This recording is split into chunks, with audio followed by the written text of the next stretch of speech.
myself, Professor Hamdani Rizwana, and in this video, I will explain monopoly equilibrium in the long run. Long run में हर factor variable होता है. There is no distinction between fixed and variable factor.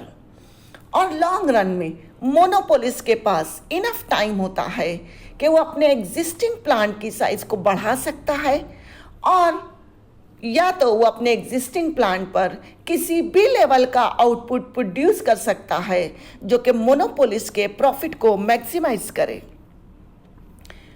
Monopoly में barriers to entry तो होती हैं, and with entry blocked. Monopoly के लिए ये ज़रूरी नहीं है कि वो ऑप्टिमल स्केल तक पहुँचे. Optimal scale of the plant means minimum point of long run average cost. अब मिनिमम पॉइंट तक के अगर कोई भी प्रोड्यूसर प्रोडक्शन करता है, इट मीन्स दैट कि उस प्लांट का वो फुल यूटिलाइजेशन कर रहा है, उसका एफिशिएंट यूटिलाइजेशन कर रहा है, इकोनॉमीज ऑफ स्केल का फुल यूटिलाइजेशन है. लेकिन एंट्री ब्लॉक्ड की वजह से मोनोपोली के लिए ये ज़रूरी नहीं है कि वो ऑप्टिमल स्केल तक पहुँचे, या यूँ कहिए कि वो अपने प्लांट को ऐसा बनाए कि वो मिनिमम पॉइंट ऑफ LAC तक पहुँचे. और ना ही इस बात की गारंटी है कि वो एग्जिस्टिंग प्लांट को ऑप्टिमम कैपेसिटी तक यूज़ करेगा. हाँ, सिर्फ सर्टेन एक ही बात है कि मोनोपोलिस्ट बिजनेस में नहीं रुकेगा अगर लॉन्ग रन में भी उसे लॉसेस हो रहा हो. लॉन्ग रन में मोनोपोलिस्ट को सिर्फ सुपर नॉर्मल प्रॉफिट होता है. Given that there are barriers to entry, however monopolist का साइज ऑफ प्लांट क्या होगा, उसकी डिग्री ऑफ यूटिलाइजेशन क्या होगा, it depends upon market demand situation. कि मार्केट डिमांड क्या है, मार्केट कंडीशन क्या है. और in this regard he may face 3 situations. ऐसा भी हो सकता है कि he may remain at suboptimal scale. Suboptimal scale means वो फॉलिंग पॉइंट ऑफ LAC तक रह सकता है. It means that falling point of LAC पर रहना means that plant underutilised है, उसका फुल यूटिलाइजेशन नहीं है, और मोनोपोलिस्ट के पास एक्सेस कैपेसिटी है.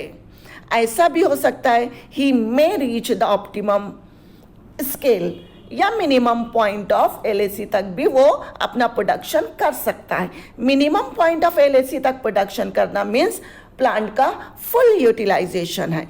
मार्केट कंडीशन ऐसी भी हो सकती है कि he may surpass the optimal scale, means वो राइजिंग पार्ट ऑफ LAC तक भी प्रोडक्शन कर सकता है, मीन्स अपने प्लांट का ओवर यूटिलाइजेशन कर सकता है. अब इक्विलिब्रियम कंडीशन जो कि शॉर्ट रन में वही रहेगी, that marginal cost curve cuts the MR curve from below, and after cutting it must rise, and marginal cost is equal to marginal revenue. अब हम इन तीनों सिचुएशंस के बारे में डिटेल में फिगर के ज़रिए समझेंगे. फिगर में आप ऑब्जर्व कर सकते हैं कि पॉइंट E जो है वो इक्विलिब्रियम पॉइंट है, क्योंकि यहाँ पर इक्विलिब्रियम की condition that is marginal cost is equal to marginal revenue fulfil हो रही है, and marginal cost curve is cutting the marginal revenue curve from below, and after cutting it is rising. So equilibrium की condition point E पर fulfil हो रही है, और short run marginal cost long run marginal cost के बराबर है.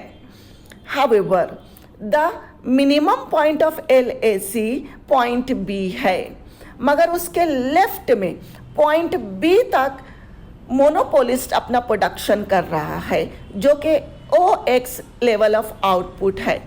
At B point पर short run average cost tangent है लॉन्ग रन एवरेज कॉस्ट पर, जो कि LAC का फॉलिंग पार्ट है. और पॉइंट B ये बताता है कि प्लांट का फुल यूटिलाइजेशन नहीं है, मोनोपोलिस्ट के पास एक्सेस कैपेसिटी है, इकोनॉमीज ऑफ स्केल जो है वो भी फुल्ली एग्जॉस्ट नहीं हुई है, और प्लांट जो है अंडर यूटिलाइज्ड है. लेकिन इस सिचुएशन में भी मोनोपोलिस्ट को सुपर नॉर्मल प्रॉफिट है। सुपर नॉर्मल प्रॉफिट की कंडीशन के लिए हमें ए आर और ए सी का कंपैरिजन करना पड़ेगा। अगर A R is greater than A C है, इट मीन्स मोनोपोलिस्ट को सुपर नॉर्मल प्रॉफिट है। You may observe in the figure के टोटल ए आर जो है एक्स ए है और एवरेज कॉस्ट एक्स बी है। So A R is greater than A C, X A is greater than X B. So monopolist को per unit A B का super normal profit होगा और total SNP super normal profit जो रहेगा monopolist को वो P A B Q होगा। इस तरीके से इवन दो प्लांट का सब ऑप्टिमल यूटिलाइजेशन है, फिर भी मोनोपोलिस्ट को सुपर नॉर्मल प्रॉफिट हो रहा है। Now come to the next situation.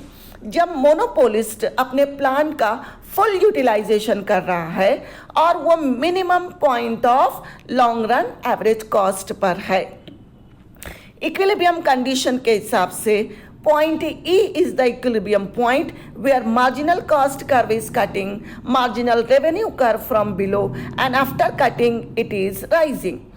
Point E पर ही long run marginal cost short run marginal cost के बराबर है और पॉइंट ई जो है minimum point of L A C है।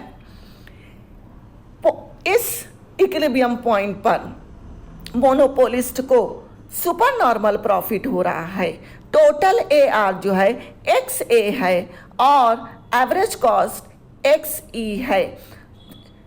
तो एवरेज रेवेन्यू ज़्यादा है एवरेज कॉस्ट के और मोनोपोलिस्ट को total super normal profit P A E Q हो रहा है। Now come to the third situation. जब मार्केट कंडीशन ऐसी है कि मोनोपोलिस्ट को एक ऐसा प्लांट बनाने की ज़रूरत है जो कि ऑप्टिमल स्केल से ज़्यादा है, उससे ज़्यादा बड़ा है और उसका ओवर यूटिलाइजेशन भी हो रहा है। इक्विलिब्रियम कंडीशंस के हिसाब से पॉइंट डी जो है इक्विलिब्रियम पॉइंट है क्योंकि इस पॉइंट पर marginal cost curve is cutting MR curve from below and after cutting it is rising। Point D ही इक्विलिब्रियम पॉइंट है क्योंकि इसी पर शॉर्ट रन मार्जिनल कॉस्ट और लॉन्ग रन मार्जिनल कॉस्ट एक दूसरे के बराबर हो जाते हैं। अब minimum point of LAC point C है मगर उसके राइट में आप पॉइंट E देखिए। पॉइंट E पर जो है short run average cost tangent है लॉन्ग रन एवरेज कॉस्ट पर जो कि LAC का राइजिंग पार्ट है। इट मीन्स दैट प्लांट का ओवर यूटिलाइजेशन हो रहा है। मार्केट डिमांड इतनी ज़्यादा है कि उसके पास उसके प्लांट का वो ओवर यूटिलाइजेशन कर रहा है और इस सिचुएशन में भी मोनोपोलिस को सुपर नॉर्मल प्रॉफिट है। टोटल रेवेन्यू उसका XA है और टोटल कॉस्ट जो है मोनोपोलिस की वो XE है। So per unit super normal profit AE है और total super normal profit PAEQ है। इस तरह मोनोपोलिस्ट लॉन्ग रन में सिर्फ सुपर नॉर्मल प्रॉफिट कमाता है। मार्केट डिमांड के ऊपर डिपेंड है कि उसके प्लांट का ओवर यूटिलाइजेशन होगा, फुल यूटिलाइजेशन होगा या लेस देन फुल यूटिलाइजेशन होगा। Whatever is the situation, a monopolist will earn supernormal profit in the long run. Thank you very much. Thanks a lot.